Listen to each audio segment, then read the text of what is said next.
मैं माननीय मोदी जी का जब धन्यवाद देता जब वो पूरे भारत के अंदर SC ST OBC के वाइस चांसलर बनाते, कुलपति बनाते, प्रोफेसर बनाते, असिस्टेंट प्रोफेसर बनाते और उनके लिए जितनी भी वैकेंसी जो खाली है उनमें करते, तो मुझे UGC रेगुलेशन से ज़्यादा उसमें फ़ायदा होता। परंतु आप ये दिखा रहे हैं कि इस छोटी सी चीज़ को, एक प्रोटेक्शन का एक लॉ है, हज़ारों भारत के अंदर लॉ है जिसके अंदर अमेंडमेंट जो है टाइम टू टाइम चलता रहता है, क्योंकि कोई भी लॉ अगर रिजिड होगा और स्ट्रिक्ट होगा तो वो टूट जाएगा।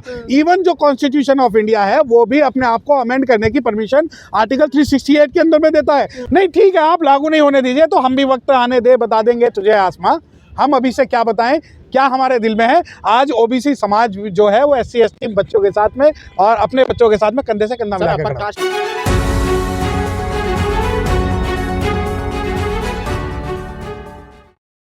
देश भर के जो युवा हैं और खास तौर से जनरल कैटेगरी के युवा हैं वो आपको सड़कों पर दिख रहे होंगे, उनके वीडियो सोशल मीडिया पर सर्कुलेट होते हुए दिख रहे होंगे।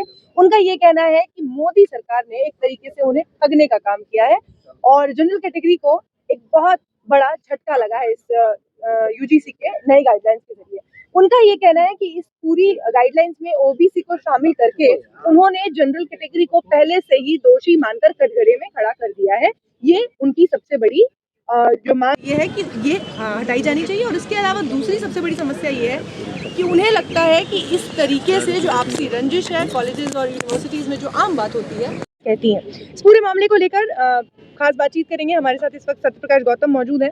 सर, आप तो समझते हैं, बाकी लोगों को कानून समझाना मुश्किल है, लोग समझते नहीं हैं।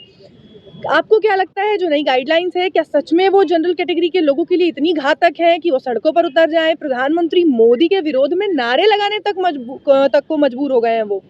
देखिए, आपको दो चीज समझनी पड़ेगी। जो लोग सड़कों पे उतर रहे हैं, अगर उन सभी लोगों से आप ये पूछ ले कि किसका विरोध प्रदर्शन कर रहे हैं, तो यकीन मानिए मैं भी उनके साथ खड़ा हो जाऊंगा। अच्छा। 90% लोग तो UGC नहीं बता पाएंगे कि UGC का मतलब क्या है। उसके बाद वो रेजोल्यूशन नहीं बता पाएंगे कि जिसमें अमेंडमेंट हुआ है। उसके बाद वो ये नहीं बता पाएंगे कि उसका प्रोसीजर क्या है। परंतु एक आदेश पारित होता है कि इससे जो है जो सामान्य वर्ग है उसका जो उस पर हमला हो गया ना, बिल्कुल नहीं। देखिए, मैं आपको बता दूं, कुछ एक्ट्स होते हैं, एक्ट अधिनियम, कुछ रूल्स होते हैं जिन्हें नियम बोलते हैं, कुछ रेजोल्यूशंस होते हैं। तो जो एक्ट होता है वो सबसे बड़ा होता है, उसके बाद में जो रूल्स होते हैं उसके अंडर में होते हैं, और रूल्स के अंडर में जो है रेजोल्यूशन होता है। तो ये UGC रेगुलेशन पास हुआ है, ना कि UGC एक्ट पास हुआ है। अब सवाल यह है कि वो लोग भी आज सड़कों पे हैं जिनका यूनिवर्सिटी से कोई लेना देना नहीं। बिल्कुल। अब वो कहेंगे कि नहीं हम तो अपने समाज के समर्थन में हैं। अगर आप समाज के समर्थन में हो तो आपको सिंपल एक बात समझनी होगी कि UGC के अंदर या यूनिवर्सिटियों के अंदर, चाहे रोहित वेमुला कांड हो, चाहे पायल ताड़वी कांड हो या कोई भी, क्या वो आपके समाज से नहीं है? एक तरफ तो आप कहते हो कि हिंदू एक हो जाओ, हिंदू एक है, एक रहोगे तो सेफ रहोगे। दूसरी तरफ जब हिंदुओं के OBC को, हिंदुओं के SC को, हिंदुओं के शूद्रों को जब एक छोटा सा एक प्रोटेक्शन दिया गया, अब लोग कहते हैं कि अधिकार नहीं, अधिकार नहीं है, ये सिर्फ एक प्रोटेक्शन है। प्रोटेक्शन ये है कि SC ST OBC के बच्चे जो संस्थाओं में जो सुसाइड कर रहे हैं, उनके प्रति जो नकारात्मक रवैया लोगों का है, उनके प्रति जो है एक रेजोल्यूशन पास कर दिया UGC ने। और देखो, आयरनी देखिए, UGC रूल्स बनाने वाले वो लोग, UGC का ड्राफ्ट करने वाले वो लोग।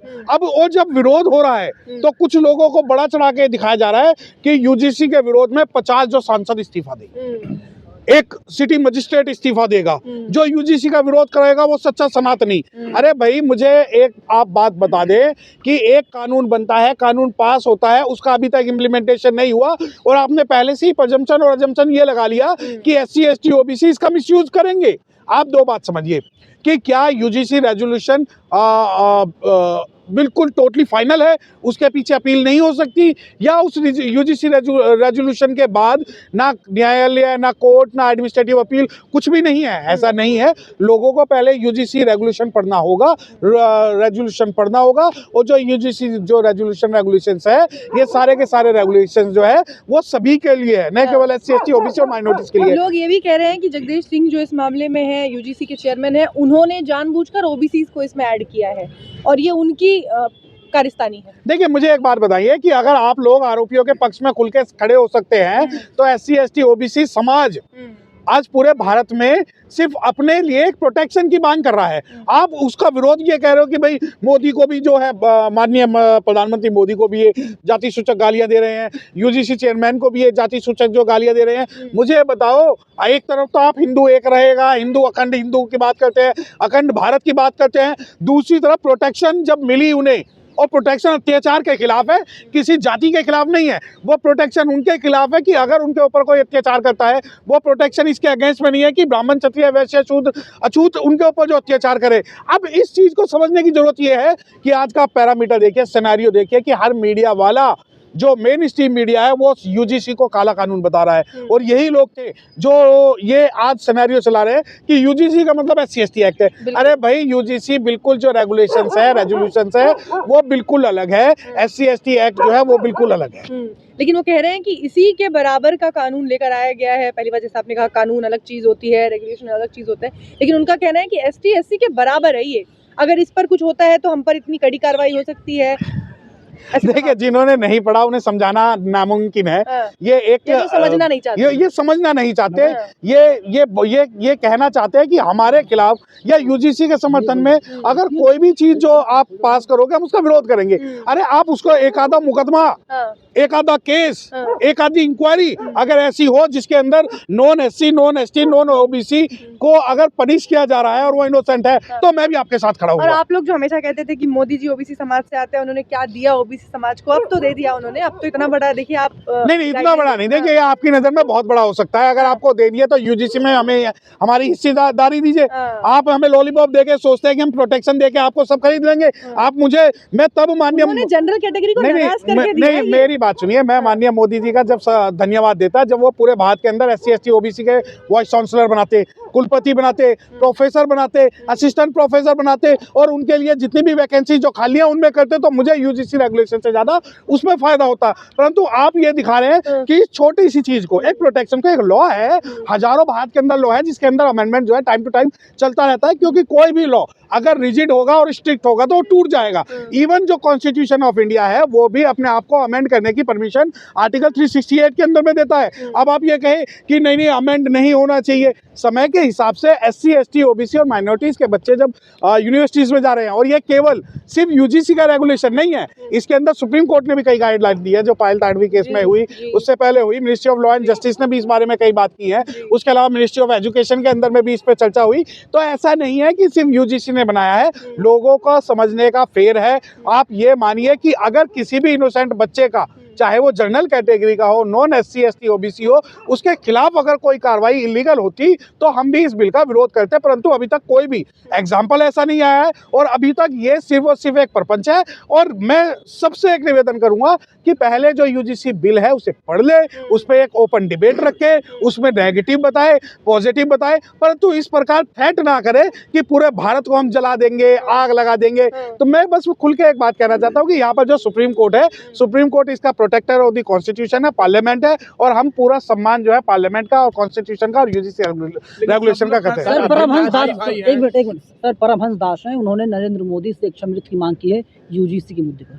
नहीं, ये तो बहुत बढ़िया है। उनसे मांग क्यों कर रहे हैं? आप उसे एग्जीक्यूट कर लीजिए, क्योंकि हो सकता है माननीय नरेंद्र मोदी जी जो है उनके पास वो लेटर ही ना पहुंचे। तो जिसे जो करना है, मान लो इस्तीफा देना है और कुछ करना है, तो उसकी व्यक्तिगत स्वतंत्रता है, उसके अंदर नरेंद्र मोदी जी से आप परमिशन क्यों ले रहे हैं? अगर आप ये थ्रेटन करके इस पूरे SC/ST OBC समाज को धमकाकर ये दिखाना चाहते हो कि आप एकजुट है, तो यकीन मानिए SC/ST OBC भी आज एकजुट है। मनन मिश्रा मैदान में है, कह रहे हैं कि हम जो है लागू नहीं होने देंगे किसी कीमत पे। नहीं, ठीक है, आप लागू नहीं होने दीजिए, तो हम भी वक्त आने दे, बता देंगे तुझे आसमां। हम अभी से क्या बताएं, क्या हमारे दिल में है। आज OBC समाज जो है वो SC/ST बच्चों के साथ में और अपने बच्चों के साथ में कंधे से कंधा मिला के अपर कास्ट के लोगों का कहना है कि उनके बच्चों के साथ खिलवाड़ किया गया है, भविष्य उनका जो है एक तरफ नरक में भेज दिया। देखिए, मैं कहता हूँ पहली बात तो अपर कास्ट नहीं है, ठीक है, ये इक्वल कास्ट है। कोई जनरल है, कोई SC है, कोई ST है, कोई OBC है और कोई माइनॉरिटीज है। दूसरी बात, आप लॉर्ड मैकाले को आप कोसते हैं, जो इंग्लिश एजुकेशन सिस्टम है आप उसे कोसते हैं। जिसे भी यूजीसी से ज़्यादा प्रॉब्लम है वो यूनिवर्सिटी और स्कूलों से अपने बच्चों को निकाल के गुरुकुल में भेजे और वहाँ पर जाकर जो सनातन जो कहता है वो पढ़े, वो पढ़ाए और वो सिखाए। यूनिवर्सिटी तो आपके हिसाब से जो है पश्चिमी सभ्यता का है, तो आपका तो यूजीसी जो होगी, यूजीसी यूनिवर्सिटी जो है, यूनिवर्सिटी ग्रांट कमीशन जो होगी, वो तो वेस्टर्न एजुकेशन के इंस्टीट्यूशंस में होगी ना। तो जब आप बात करते हैं जितने भी ये संत गुरु महात्मा हैं, इनसे कहें कि जो आप ब्राह्मण क्षत्रिय वैश्य शूद्र अछूत का जो कैटेगराइजेशन करना चाहते हैं वो अपने संस्थानों में रखें, ना कि नेशनल इंस्टीट्यूशंस में। सर लेकिन सब लोग कहते हैं कि हिंदू हिंदू भाई हैं, तो आखिर क्यों विरोध कर रहे हैं ये लोग? नहीं, अब आप ये देखिए ना, अखंड भारत, अखंड हिंदू, सनातन हिंदू एक हो जाओ, एक रहोगे तो सेफ रहोगे। आज यहाँ हिंदू की बात नहीं है, आज यहाँ हर भारतीय जो यूजीसी के बारे में बात कर रहा है, अपने आप को सवर्ण कह रहा है, अपने आप को गैर सवर्ण कह रहा है, अपने आप को अछूत बोल रहा है, अपने आप को ओबीसी बोल रहा है, परंतु भारत जो पिछले 2000 साल पहले था जातियों में बटा हुआ, आप ये कहें जो गैर SC ST OBC समाज ये कहे कि हम यूजीसी का खुल के समर्थन करते हैं और अपने सभी भाइयों के साथ में हैं, तो यकीन मानिए जितने SC ST OBC जितने भी लोग इनसे थोड़े भी हद तक अगर विचलित है या इनसे असहमत है, वो इनके साथ खड़े होकर कंधे से कंधा मिला के भारत को अखंड भारत और सनातन भारत का बनाने का काम करते हैं। परंतु आज जो पढ़े लिखे बच्चों के खिलाफ ये हो रहा है, वो सारी की सारी जो है भारत को तोड़ने की साजिश है। सर, इस पूरे गाइडलाइंस में ओबीसी को शामिल करना क्या आपको लगता है आने वाले चुनावों के लिए रणनीति है? क्योंकि इस तरीके से जनरल कैटेगरी को नाखुश करके, उन्हें आक्रोशित करके आखिर बीजेपी तो खुश नहीं हो सकती? नहीं, मैंने आपको बताया ना, ये जो ओबीसी जब आप सब एक क्या सिनेरियो आज सेट कर दिया गया है कि यूजीसी से जो नॉन SC ST OBC बच्चे हैं उनका जो है शोषण होगा, ये बात सही नहीं है।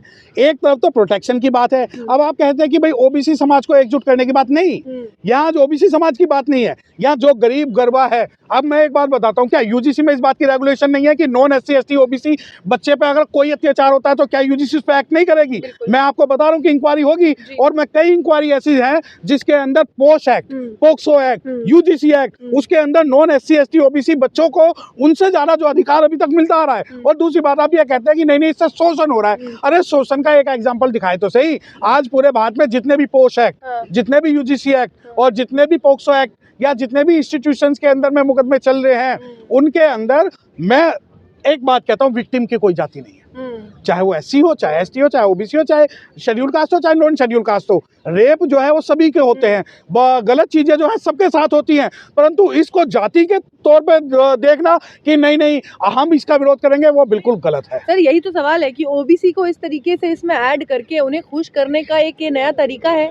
नहीं, मैं नहीं मानता। देखिए, अब कल जो रिजर्वेशन जब मिला ओबीसी कम्युनिटी को, तब भी यही बात उठ के आई थी, परंतु जब तक उनकी जिसकी संख्या भारी उसकी उतनी हिस्सेदारी का जो कॉन्सेप्ट है, मामला पूरा इम्प्लीमेंटेशन का है। अगर ये पूरी गाइडलाइंस को सही तरीके से इम्प्लीमेंट नहीं किया जाएगा, जो अगर आप पूरा जो ढांचा है उसको पढ़ते हैं, यूनिवर्सिटीज में जिस तरीके से वहाँ पर स्क्वाड बनाने की बात कही गई है, आज तक किसी कॉलेज में, किसी यूनिवर्सिटी में कोई भी स्क्वाड ढंग से काम कर नहीं पाया है। ये आज तक का इतिहास है। मैं आज आपको एक बात बता देता हूँ, अगर यूजीसी रेगुलेशन कैंसिल होता है तो इससे ज्यादा जो सबसे ज्यादा इफेक्टिव बच्चे होंगे नॉन SC ST OBC के होंगे, यानी कि जनरल कास्ट के होंगे। क्योंकि अगर कोई सेल बनी, कोई प्रोटेक्शन सेल बनी, कोई इंक्वायरी सेल बनी, कोई ऑफिस बना, कोई कंप्लेंट सेल बनी, तो उसमें SC ST OBC बच्चों के साथ साथ नॉन SC ST OBC या जो जनरल कैटेगरी के बच्चे हैं उनका भी होगा। और ये नहीं पता इन्हें कि इससे नुकसान सभी बच्चों का होगा, इर्रिस्पेक्टिव ऑफ देयर कास्ट। जी बिल्कुल। तो यानी कि कुल मिलाकर बात इतनी सी है कि 77 साल हो चुके हैं संविधान लागू हुए, लेकिन उसके बाद भी जब लोग ये कहते हैं कि आपको आरक्षण से दिक्कत क्या है, अब आरक्षण की व्यवस्था खत्म हो जानी चाहिए क्योंकि अब समानता आ चुकी है समाज में, तो यहाँ उन्हें इस बात को ध्यान रखने की जरूरत है कि